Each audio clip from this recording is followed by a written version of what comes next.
ikdienas, jo īpaši laikā, kad notiek kāda vērienīgāka un plašāk apmeklēta pasākuma, kā piemēram Pludmales festivāls Summer Sound, arī Liepājas ielās veidojas intensīvāka satiksmes plūsma un pat neliela sastrēguma. Ikvienam ir dot iespēju izvēlēties sev tīkamāko, ātrāko, visizdevīgāko pārvietošanās veidu un transporta līdzekli. Mēs piedalījāmies nelielā eksperimentā, lai noskaidrotu, kurš tad ir ātrākais, kurš efektīvākais pārvietošanās līdzeklis. Visi eksperimenta dalībnieki 12. jūlija vakarā pulcējās stāvlaukumā pie tirdzniecības centra Kārauta. Kopumā viņi bija 5. Ieva Hmeļevska, Liepājas reģiona turisma informācijas biroja vadītāja, ceļu bija apņēmusies mērot ar auto. Viss ir atkarīgs laikam no funktiera par trasīti, kādas izvēlēšos trasīti. Un droši vien pēc tam, kā es noskaidroju no kāju ātruma, lai es nonāktu pareizajā galapunktā, mašīnu iespējams nopurkojot kaut kur citur.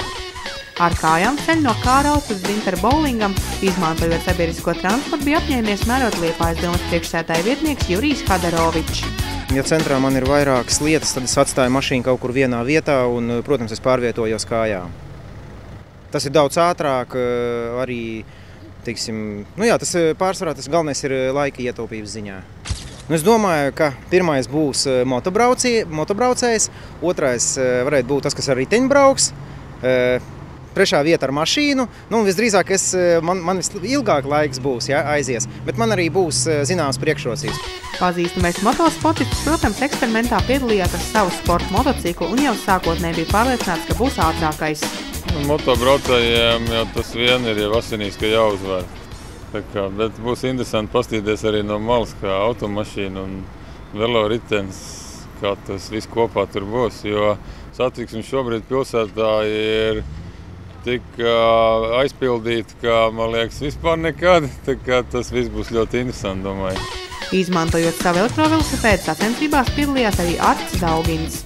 Ņemot vērā, ka es ar elektrovelosipēdu, man būs liels priekšrocības, jo es varēšu braukt gan arī ar mašīnām vienā ātrumā, bet izmantojot veloceliņas, gājēceliņas un automašīnu brīvās starps, kas paliek. Bet izmantojot visam parastu velosipēdu, eksperimentam gatavojās Eiropas Savienības iniciatīvas gudrie pilsētnieku pārstāvis Ancis Egle. Manuprāt, velosipēdam ir vislielākās priekšrocības šodien, jo braukt var pa dažādām vietām, un mēs zinām, ka var braukt arī pa velosipēdu celiņu, līdz ar to viņš nav pārblīvēts ar braucējiem, varētu būt diezgan ātri skatoties uz to, kas notiek uz ielas.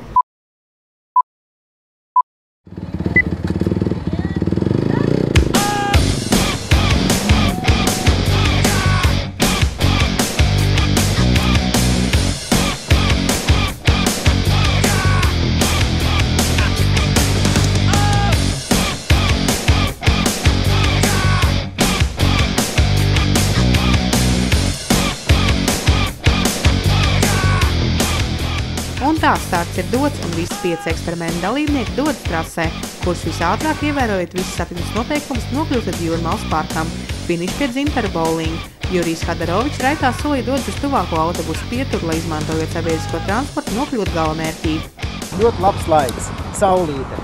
Tie, kas sēž mašīnā vai ar moci, viņi to nevar tā labi sajust. Tā kā tas, ko es tagad daru, tas ir ļoti veselīgi arī. Tā, tad tiekamies finišā.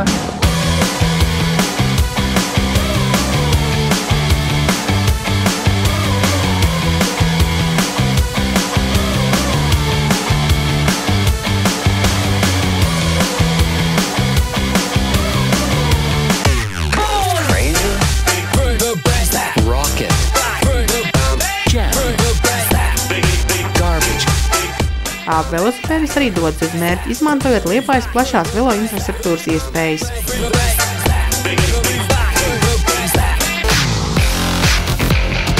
Laikam visgrūtākais uzdevums ir Ievai Hmeļevskai, kurai jāizdomā, kā apbraukt sastrēgumus. Te lietā tiek laba pilsētas ielu infrastruktūras pārzināšana. Bet pa Brīvības ielu mēs šeit tik tālu vispār nebūtu nekur tikuši. Mums jātiek pāri tiltam salīdzinoši ātrāk kā Jurijam vismaz, jo Jurijs jau negribot stāvēs tajos sastrēgumos.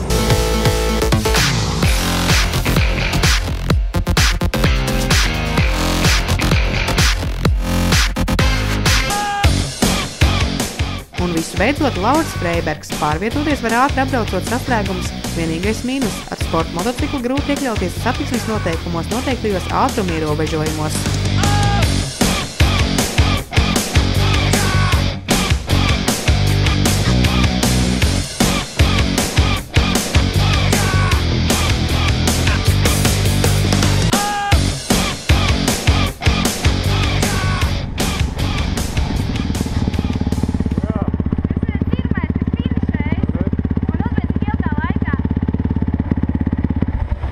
6 minūtēs. Jā.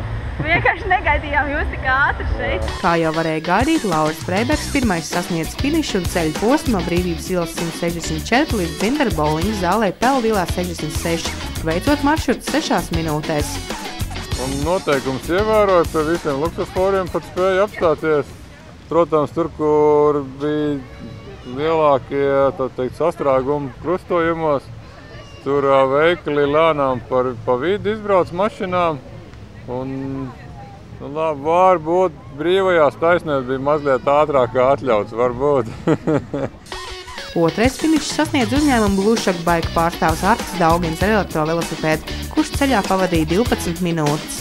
Man kā liepājniekam šoreiz atšķirībā no citām reizēm bija baigi viegli, jo es jau zināju, kas kur kā ir, kur luksusfori kā darbojas un pa kurieni braukt. Brauc pa veloceliņu pārsvarā.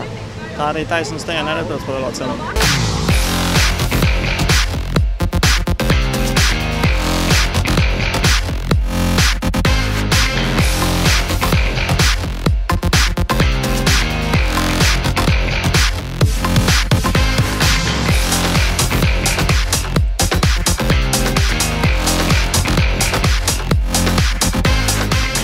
Trešo vietu dalīja Liepājas reģiona turisma informācijas biroja vadītāja Ieva Hmeļevska ar automašīnu un gudrais pilsētnieks Antis Segla ar velosipēdu. Viņiem distances pieviekšanai bija nepieciešams 18 minūtes.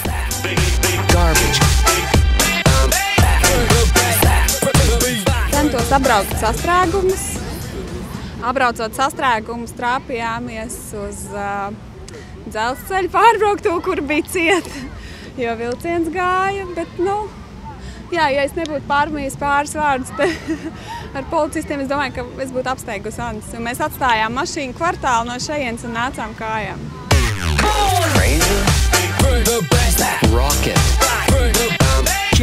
Maršruts bija diezgan vienkārši. Es jau šeit daudz kārt esmu bijis. Es biju apskaties kartē, kur ir jābūt, tad īstenībā tā arī pēc kartas braucu. Nekas sarežģīts. Patīkam bija tas, ka bija veloceliņi, tāda ļoti laipna braukšana visādā ziņā, bet problēma bija tajā, ka man netrāpījās zaļais vilnis. Es gandrīz pie visiem krustojumiem luksusforiem dabūju stāvēt pie sarkanā.